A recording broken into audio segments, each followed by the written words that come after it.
বন্ধুরা, Kolkata style chicken biryani করতে আমি এখানে চিকেন নিয়ে নিয়েছি 1.5 কিলো।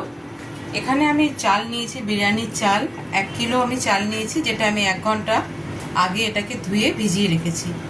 তো চাল যতটা থাকবে তার থেকে একটু বেশি চিকেন নিলে তাহলে কিন্তু বিরিয়ানির টেস্টটা অনেক ভালো হয়। আর কলকাতা স্টাইল যেহেতু বিরিয়ানি হচ্ছে, তো এখানে আলু আমি নিয়েছি এখানে, কারণ আলু ছাড়া কলকাতা বিরিয়ানি তো ভাবাই যায় না। তো আলু এখানে আমি নিয়ে নিয়েছি। আর এখানে আমি 6 থেকে 7টা বড় সাইজের পেঁয়াজকে আমি এরকম ঝিরিঝিরি করে কেটে নিয়েছি। তো প্রথমে আমি বিরিয়ানি মশলাটা বানিয়ে নিচ্ছি, যেখানে আমি এখানে দেখুন শাহজিরা নিয়েছি, শাহমরিচ আছে, লবঙ্গ আছে, এলাচ আছে, দারচিনি আছে আর গোলমরিচ আছে। তো প্রথমে এটা আমি ড্রাই রোস্ট করে নেব।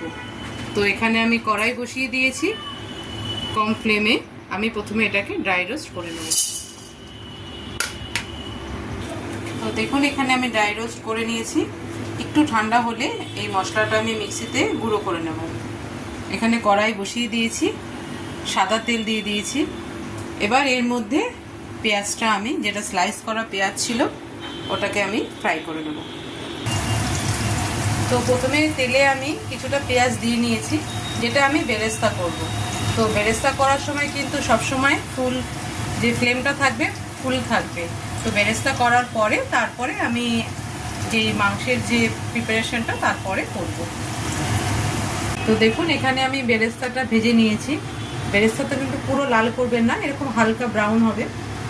এবার এই তেলের মধ্যে বাদবাকি পেঁয়াজটা আমি এবার দিয়ে দেবো। দিয়ে আমি এবার নেক্সট যে বিরিয়ানির প্রিপারেশনটা তৈরি করব। পেঁয়াজটা আমি দিয়ে দিচ্ছি।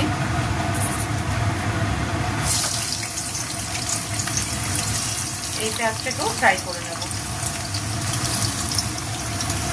তো দেখুন এখানে পেঁয়াজ কিন্তু পুরোপুরি আমার ফ্রাই করা হয়ে গেছে। প্রায় আমার 15 মিনিটের মতো লাগলো এই পেঁয়াজটাকে ফ্রাই করতে। এবার আমি এর মধ্যে জল দিয়ে দেব।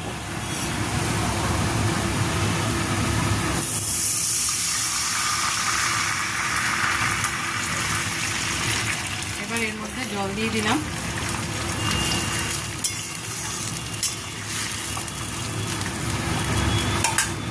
জল দেওয়ার পরে এর মধ্যে আমি ছোট চামচে 1.5 চামচ কাশ্মীরি লঙ্কার গুঁড়ো দিয়ে দিলাম।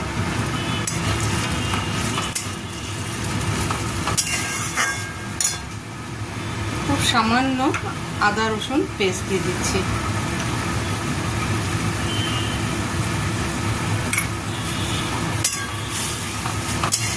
এবার এর মধ্যে আমি আলুর টুকরোগুলোকে দিয়ে দেব। আলুগুলোকে আমি একটু ফুড কালার মাখিয়ে রেখেছিলাম। এবার আলুগুলো সব দিয়ে দিচ্ছি। আলুগুলো দিয়ে আমি কিন্তু এবার এটাকে ঢেকে আলুগুলো সেদ্ধ হতে দেবো।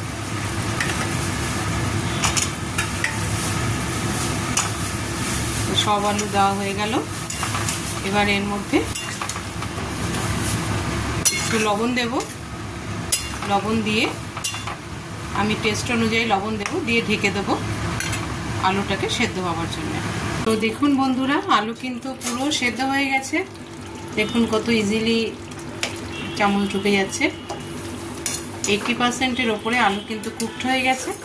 এবার এই আলুগুলোকে আমি এই গ্রেভি থেকে তুলে নেব।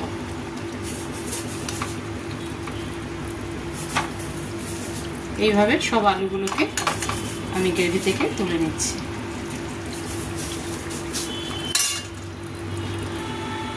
তো দেখুন এখানে আমি আলুগুলো সব তুলে নিয়েছি। ওই গ্রেভির মধ্যেই আমি কিন্তু মাংসগুলোকে দিয়ে দেব। একটা একটা করে মাংস সব গ্রেভির মধ্যে দিয়ে দিচ্ছি।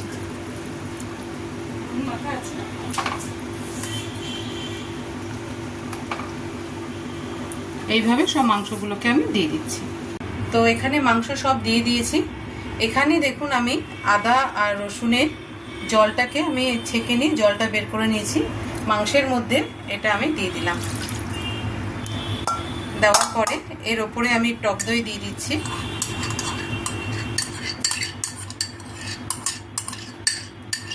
সব টক দইটা দিয়ে দেওয়ার পরে এখানে প্রায় 3 চামচের মতো টক দই আছে। টক দই দেওয়ার পরে আমি ওপরে একটু বেরেস্তা ভাজা দিয়ে দেবো। বেরেস্তা ভাজা ওপর থেকে একটু দিয়ে দিলাম। এবার দিয়ে মাংসটাকে আমি ভালো করে কষিয়ে সেদ্ধ হতে দেব। দেখুন আমি কিন্তু মাংসের মধ্যে একটু বিরিয়ানি মশলা, যেটা আমি হোমমেড বানিয়েছি, একটু দিয়ে দিচ্ছি যাতে সেন্টটাও খুব ভালো আসবে। তো দেখুন এখানে মাংস কিন্তু পুরো সেদ্ধ হয়ে গেছে। এখানে আমি কিছুটা তুলেও রেখেছি, এতটা সেদ্ধ হয়ে গেছে। এখানে আমি ভাতের জলটা বসিয়ে দিয়েছি। তো তার উপরে দেখুন এখানে আমি দুটো তেজপাতা নিয়েছি, লবণ আমি নিয়েছি এখানে টেস্ট অনুযায়ী 2 চামচ, দারচিনি আছে, এলাচ আছে আর লবঙ্গ আছে। তো জলটা ফুটে গেলে তারপরে আমি এগুলো জলের মধ্যে দিয়ে দেবো। আর এখানে দেখুন আমি দুধ রেখেছি, যার মধ্যে আমি এলাচের গুঁড়োটা দিয়ে দিলাম। আর এখানে আমি জলের একটু কিছুটা জল নিয়েছি, 2 চামচ জল। তার মধ্যে আমি কেওড়া জল দিয়েছি 2 চামচ, 1 চামচ গোলাপ জল দিয়েছি আর 4 ফোঁটা আমি মিঠা আতর দিয়েছি। আর এখানে দুধ রেখেছি, যার মধ্যে আমি এখানে দেখুন কেশর দিয়ে দিয়েছি। তো কালারের জন্য এটা নিচ্ছি। মাংস কিন্তু পুরোপুরি কমপ্লিট হয়ে গেছে। এবার আমি গ্যাসটা অফ করে দেবো, কারণ মাংস পুরো সেদ্ধও হয়ে গেছে। এবার আমি গ্রেভি থেকে এক একটা টুকরো মাংসকে তুলে আলাদা করে নেব। এইভাবে সব মাংসগুলোকে তুলে নেব। পরে গ্রেভি থেকে মাংসগুলোকে সব আলাদা করে, গ্রেভিটা কিন্তু আমার পরে কাজে লাগবে, কিন্তু গ্রেভি থেকে এখন আমি মাংসটা আলাদা করে নিচ্ছি। তো দেখুন এখানে আমি একটা গামলা নিয়ে নিয়েছি। এই গামলার মধ্যে আমি বিরিয়ানিটা পুরো বানাবো। তো প্রথমে আমি একটু ঘি দিয়ে দিলাম নিচে, ঘি দিয়ে এটাকে পুরো ব্রাশ করে দিচ্ছি। পুরো গামলায় যেন ঘিটা লাগে, এইভাবে আমি পুরো হাতের সাহায্যে করে নিচ্ছি ঘিটা। লাগানোর পরে এবার এক এক করে আমি লেয়ার সাজিয়ে দেবো।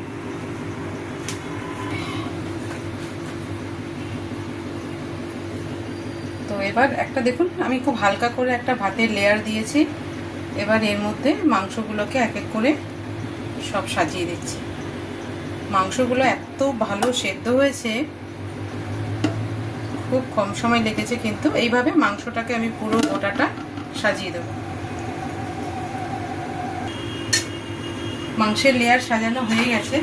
আমি এর ওপর থেকে মাংসের গ্রেভিটা সাইড দিয়ে একটু দিয়ে দিচ্ছি। এতে কিন্তু টেস্ট খুব ভালো হয়, কারণ এই গ্রেভির মধ্যেই সব মশলা আছে। তো মশলাটা আমি পুরোপুরি এই গামলার মধ্যে সব গ্রেভিটা দিয়ে দেবো।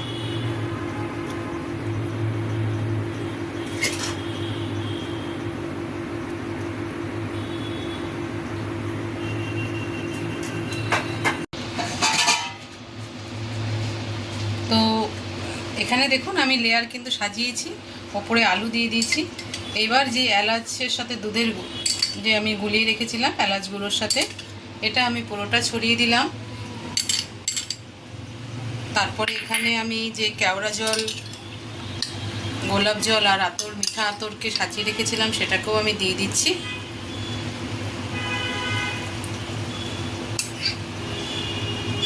তারপরে এখানে এক এক করে যেই জিনিসগুলো আমি তৈরি করেছিলাম, এবার যেটা হচ্ছে কেশরকে আমি জলে গুলে রেখেছিলাম কালারের জন্যে, এটাও আমি দিয়ে দিলাম।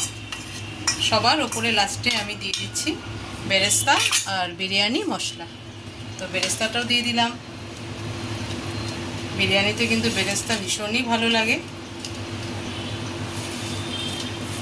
বেরেস্তা দেওয়ার পরে ওপর থেকে আমি এবার বিরিয়ানি মশলাটা দিয়ে দিচ্ছি। মশলাটা দিয়ে